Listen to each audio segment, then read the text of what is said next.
Hello and welcome to episode 20 of BM by BM. I am Bailey. I'm Maxie. Boom. And we are discussing books and movies, as we always do. Yes. I want to say welcome to those of you who are watching this show not live, but in the future. Well, it's the present for you, but for us right now, it's the future of this present moment. So, hello out there. We're glad that you like our show, even though that you aren't always able to watch it live. So here we go. Today we're discussing Black Mirror, not the whole show. Nice, I like it. Yeah. So the show is good, but we are just discussing Nosedive. Okay, so this is one particular episode in. Is it season 3? Yep. Yes. So all right, give us the scoop. What's the? So I'm forgetting her name. I know her real name. Lacey. Okay. So Lacey is trying to be a strong, independent lady, moving on up in the world. She has a job. She lives with her brother, but she's trying to move into a better neighborhood, a bigger house. She also gets to be in a friend's wedding soon. So the episode is basically her trying to get to her friend's wedding. However, plot twist, the different modes of transportation, her position at work, her ability to move to another house are all determined by a set of standards that are very similar to social media that we use today. So it's she has a specific rating, like a number of stars, similar to Uber, where you rate your driver and the driver rates the passenger. And her rating can go down when her rating reaches a certain point. She is not able to take a plane to fly to her friend's wedding. She has to rent this rinky-dink car. And she gets really frustrated. And like many of us do in commercial travel, we might get mad and say a few choice words, but that does affect her rating. So then that's why she's not able to get a flight and she has to drive a car. I think it's an electric car, but like it's so old, there aren't any chargers for her to use. So it's a very good episode. It's a good way to dip your toes in the dark pool that is Black Mirror. Yes. Because a lot of them are scary or sad. Yes. The stories don't necessarily intertwine. There is one episode in a later season that kind of has artifacts from other episodes. Yeah. But Nosedive is one of those that ends on a happy note. Yes. So most of the Black Mirror episodes are essentially what if, like taking something that is not completely foreign to us and saying, what if this thing played all the way out? Or what if it went down a particularly worrisome path? So this episode, as Melinda has pointed out, is about this whole thing of social ranking, right? So this concept is not unprecedented in other works of art. For example, the Ugly series of books treats this idea. In that series, in fact, your ranking itself was currency for doing things in life. And there are other examples of this concept. So in this show, it's really, it explores what if everything tied together, right? Not just some things, not just Uber and then Yelp and then, all the things. What if everything all your apps tied together? What if everything you did tied together? and you received the ranking, right? Not your profile. So this isn't like likes on social media, although those help, or right? followers, right? It's you in a personal way. Mm-hmm. So I'm gonna wade right in with the big one here. I don't know if you're aware, dear partner, that just a couple of years ago, so 2018, there's a new news article about how this exact concept is in place already in China. That there is a not Hong Kong, but in China, current event tie-in for those of you watching at home, where essentially it's the same thing. Yes, you can get a boost. So it takes all of your existing apps, all of your existing activity, and aggregates all those into a composite score. But you can get bonus points for doing good deeds. Basically, if you donate blood, if you help an old lady across the street, and that gets noticed. If all you those give things. the Communist Party some money. Yes, if you pay your bills on. So these are. Separately, these are innocuous things, right? And so, and by the way, rewarding people for doing things we want them to do, I mean, it's almost certainly happening to all of us, right? How many rewards programs are you part of? Your grocery store, possibly, travel, credit cards, Pizza Hut rewards. Okay, what if all of those were aggregated into one thing? See, so Pizza Hut wants you to buy more pizza. They really right? do. The Delta wants you to fly their flights more. Hampton Inn wants you to stay with them.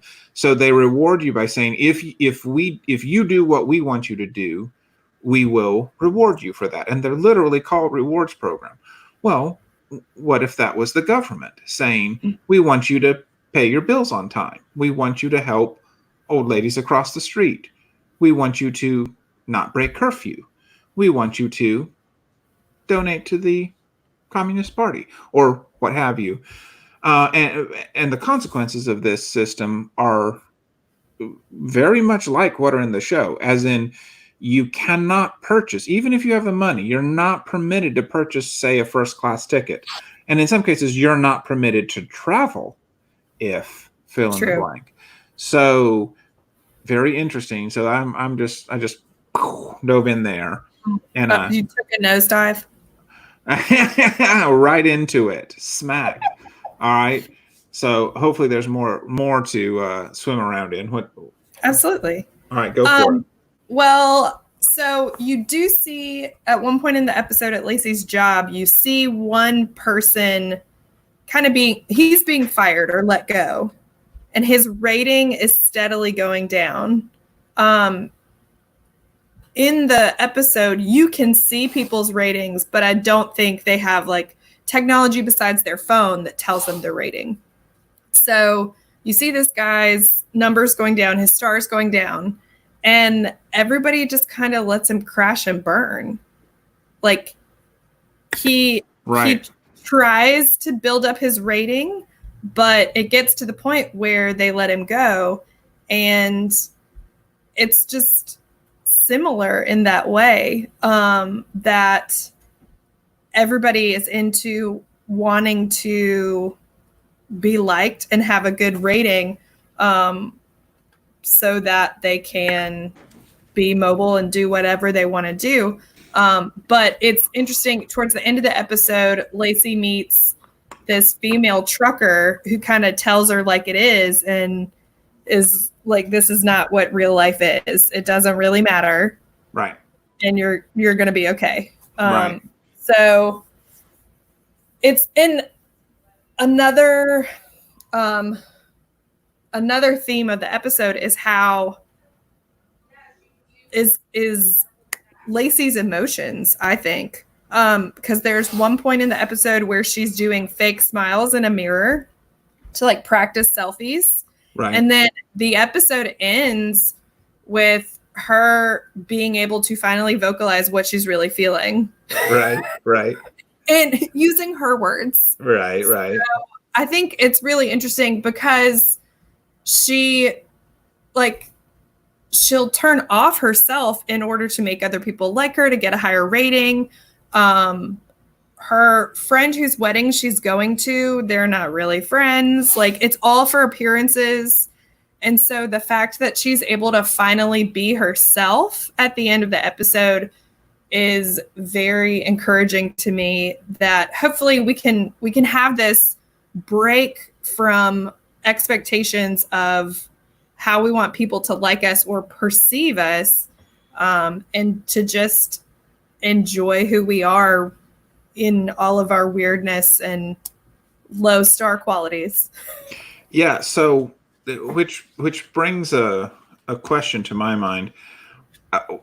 Where is the healthy balance between the positive value of living in a society? So the concept of a society is we have rules and expectations for each other. You stop when the light is red. Like, that's not cool. You don't do that. Well, I'm a person who goes through red, not in this society. You know what I'm saying?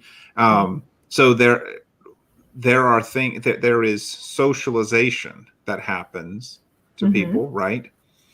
And so that just makes me wonder, where does the necessary and valuable part of that end, and the unhealthy part of that and the intrusive part of that begin? I don't know. I'm thinking about like specific jobs where you have to think strategically, like in government and politics and other things like that. But I don't know. What are your thoughts? Well, and I don't know. I don't know that I can answer my own question about where the line is.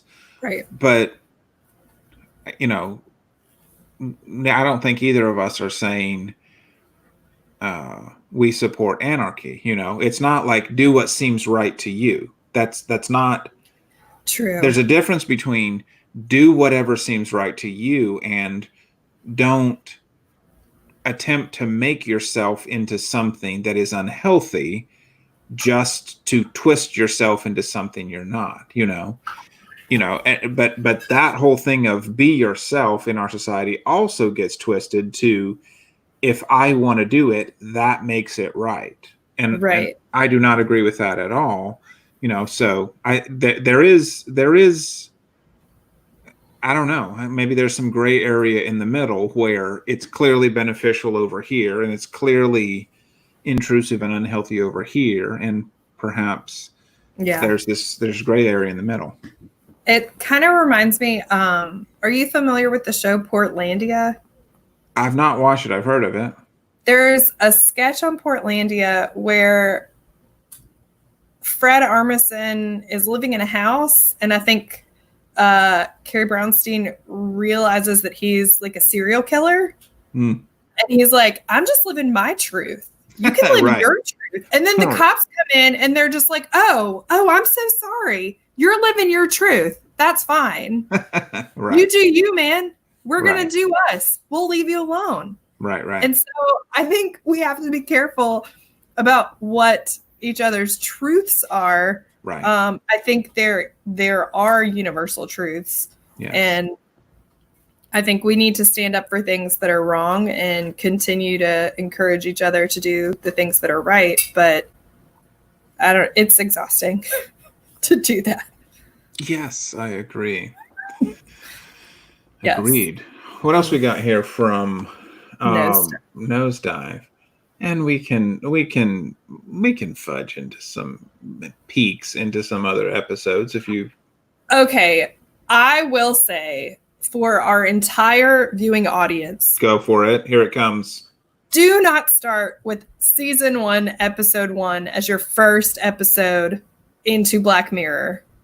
I would say start with Nosedive because episode 1 is really weird, and I started it and I stopped it. I also have been known to fast forward through some episodes because they creep me out. And that's perfectly fine as well. Absolutely. I do think the season 5 episode with Miley Cyrus was really good. Yes. That basically they like programmed her her memory, her brain into these little dolls, like Ashley and me or something. Right.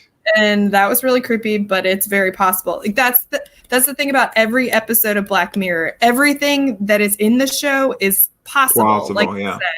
And so it's like, well, how would we react if that happened? Right. I'm trying to remember the episode where, and I think this is treated in more than one episode, where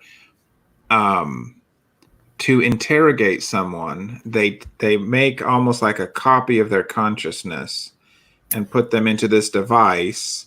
So that consciousness believes itself to be the person. So, you know, this individual is experiencing life as having been lived, you know, that they've been living in a cabin in isolation for years, and someone comes in and is just talking to them, but they're actually being interrogated virtually. And then it is essentially a form, they can actually torture someone's mind or a copy of their mind by forcing them to live, you know, basically dialing up time. So in 10 minutes, you make them live 50 years, that kind of thing. That's crazy. I haven't seen that. Yeah, I'm pretty sure it was Black Mirror. If not, I've been watching other similar. The world we live in now, it is Black Mirror.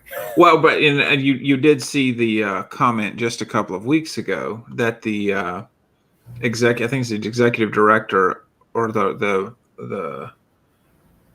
writer said he's not writing any more episodes because the world is too depressing. We don't need to contemplate possible dystopias when we're living in one.